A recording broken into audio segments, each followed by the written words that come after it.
early man began his worship in simple ways. The animals he saw, or feared, or killed, or used, became totems, symbols of his tribe.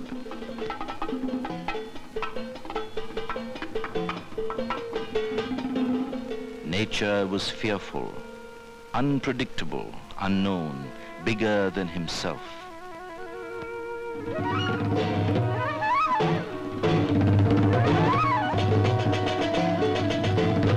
He wanted to live, but life was a mystery.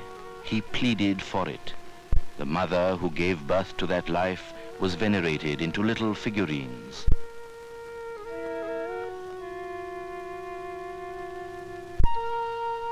Death was fearful too, and led to a form of ancestor worship.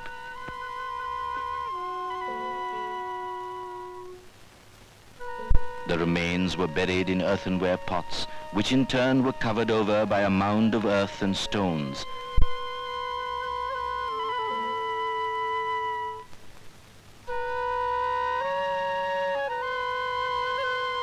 Examples of these megalithic burials still exist. To appease the gods, we formulated elaborate rituals of sacrifice. The familiar roadside shrines you see are a memory of that past, still alive. It was the Buddha who changed these forms of worship, who set us off on our rather exciting road to temple architecture. His remains and those of his disciples were buried at places made holy by his presence, in hemispherical stupas, a shape growing directly out of the earthenware pot. Around the main stupa, there gradually developed the Chaitya hall for worship, with its beautiful vaulted roof. This expanded further to rooms all round for monks and finally to the Buddhist monasteries themselves. But something happened to these starkly simple structures.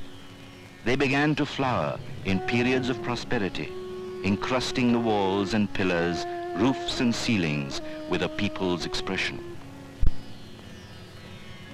Stories from the Buddha's life came to live forever in stone.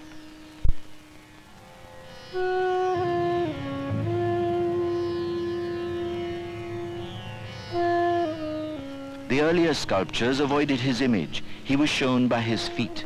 The expression in stone was many-sided, devotional but highly skilled, mixed with an overwhelming desire to create. This must have been how Ellora was born. 18 miles northwest of the town of Aurangabad, dug into the side of the hills, once known by the Jains as Charandari, or celestial regions, are a beehive of caves, Buddhist, Hindu, and Jain. Hiding deep in the earth, a vast amount of wealth, hiding almost as if only those who seek the wealth of the spirit should find it.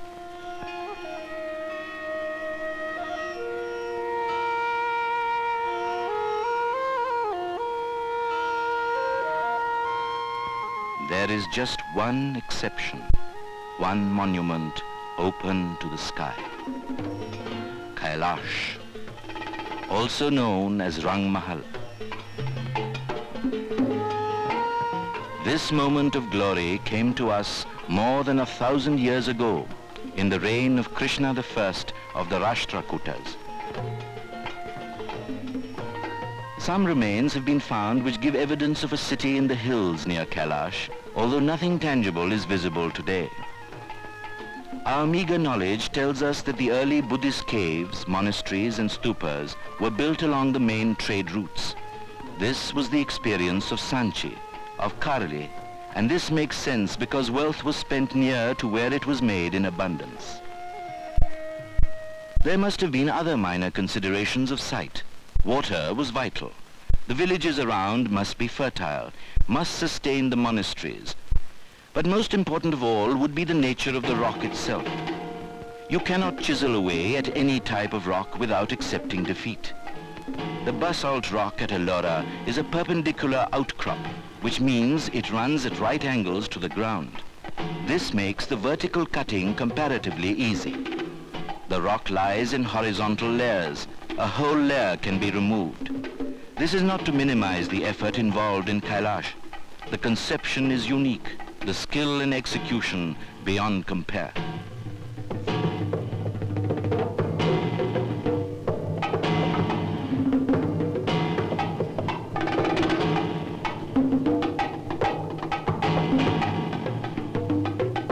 Three trenches have been cut from above through three sides of the hill to a depth of 107 feet. The measurements of the entire structure are 164 feet by 109 feet and rising to a height of 96 feet. This includes the main shrine, a 16-pillared mandapa, a Nandi mandapa, and the gopura or entrance. The main shrine is unassuming, in the tradition of the early Gupta temples of the north. It is difficult to believe that such a meticulous ground plan could be worked out without the ground in sight.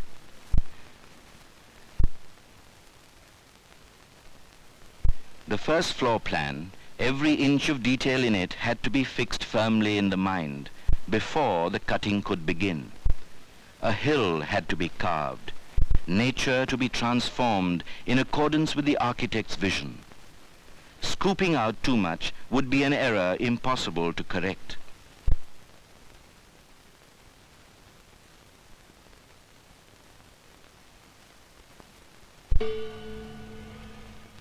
But man's dreams do come true. And Kailash was ready so that man should never forget this fact, but strive ever to reach the impossible. It can be done. Nandi sits in its mandapa in constant devotion to its Lord. The first floor, we enter the main shrine.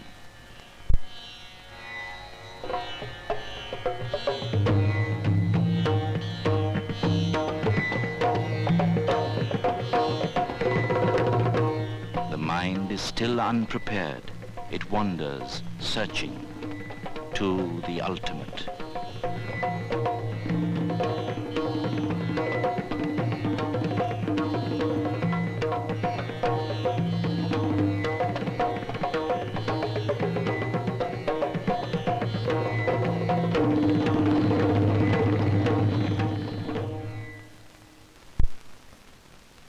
A cross-section shows the elaborateness of the plan which had to be followed throughout the cutting and carving.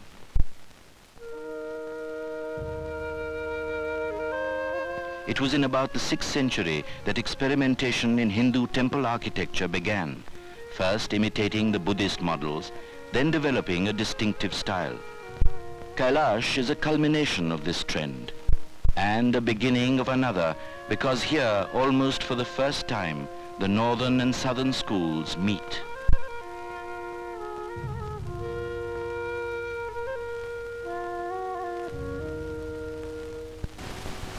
The main entrance faces west. Most of our temples face east, but Kailash was dictated by the facing of the hill. The scooped out stone must have rolled down. The rock which remains turns into the world we know.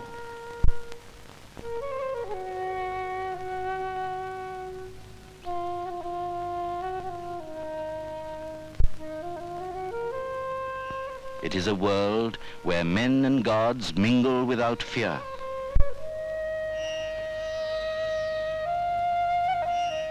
Gajalakshmi preserves her secret of wealth. Dwarpals or doorkeepers stand guard.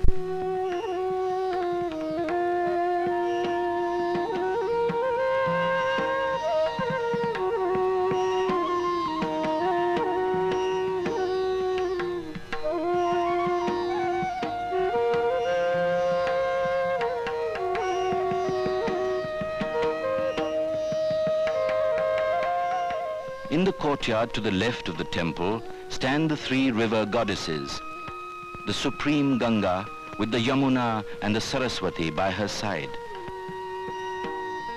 Mothers not of men but of civilizations.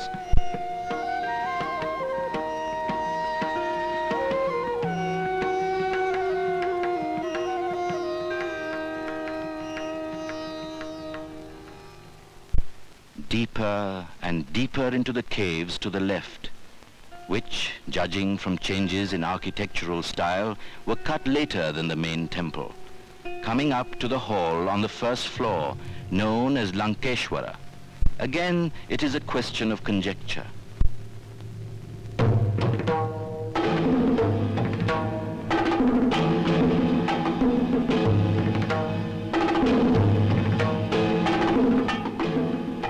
Nothing remains which could tell us what the different sections of the temple were used for.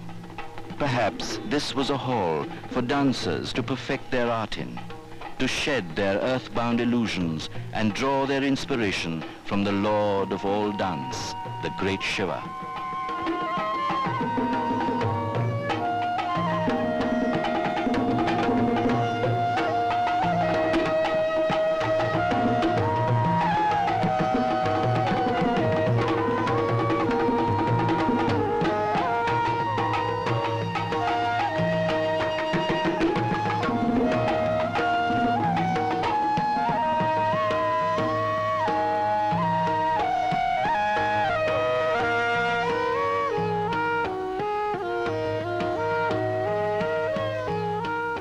This was inside, this frenzy of creation.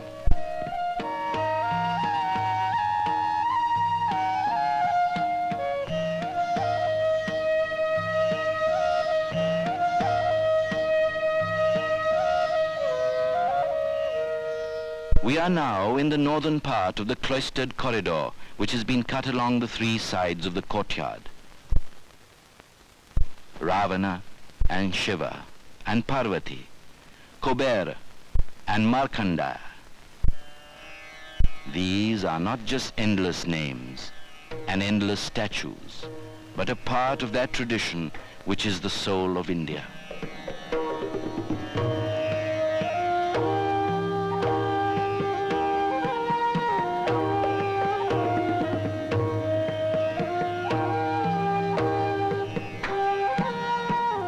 We may not worship them, we may not love them, but we understand them in their infinite moods, in their wisdom and their folly, in their examples of vice and virtue, of anger and submission, or of love as the mighty Shankar weds the gentle Parvati.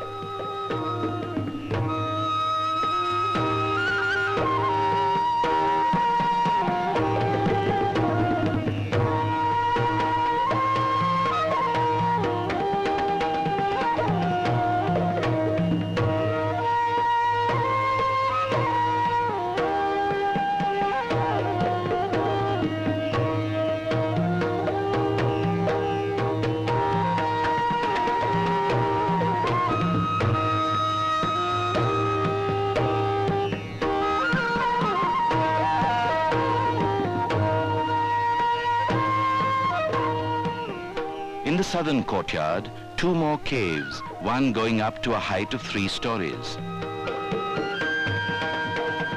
This is known as Paralanka. It has large halls, but little sculpture within.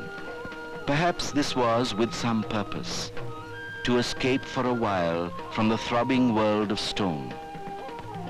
For that is what it is, giving voice to the emotion of many ages telescoped into one experience.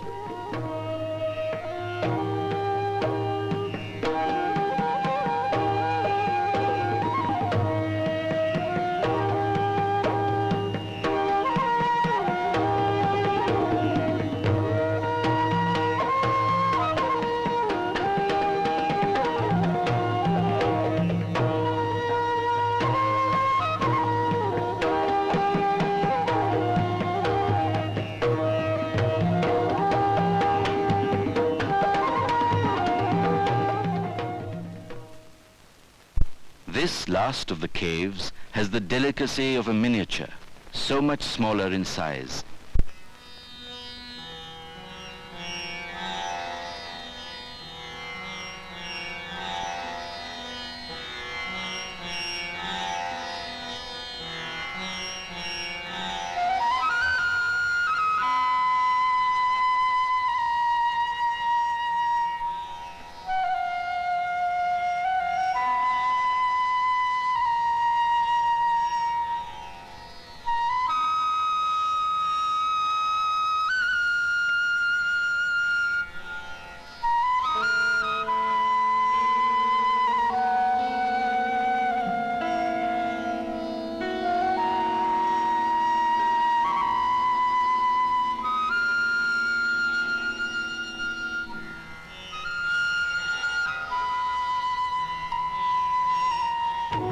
Cut into the outer wall of the main temple facing south is a record of the Ramayana. For the first time, our epics and Puranas have been sculpted.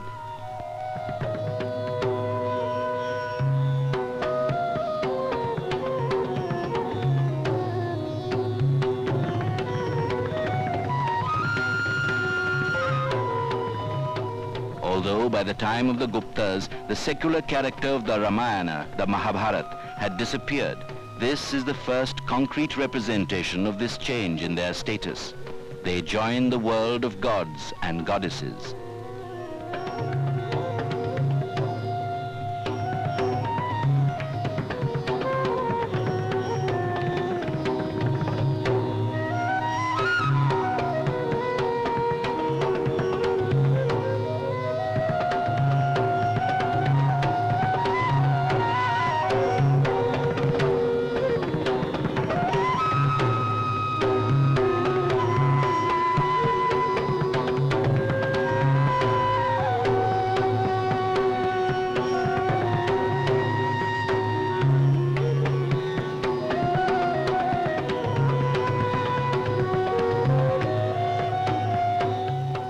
Vishnu, they say, he dreamt our world into being. Was Kailash also the dream of a single man, of Krishna of the Rashtrakutas? Or was it the dream of an architect eager to reconstruct nature, change a hill into his dream? Or did the proud Rashtrakuta wish to commemorate his supremacy by doing the impossible, making a Mount Kailash on earth equal to the gods, yet open to the sky so that the gods could see it? This is sheer fantasy, of course. We know too little. Yet, when the frenzied Ravana shakes Mount Kailash and the great Shiva sits unperturbed, one is suddenly aware of one fact, that if man strives for perfection, it is within his reach.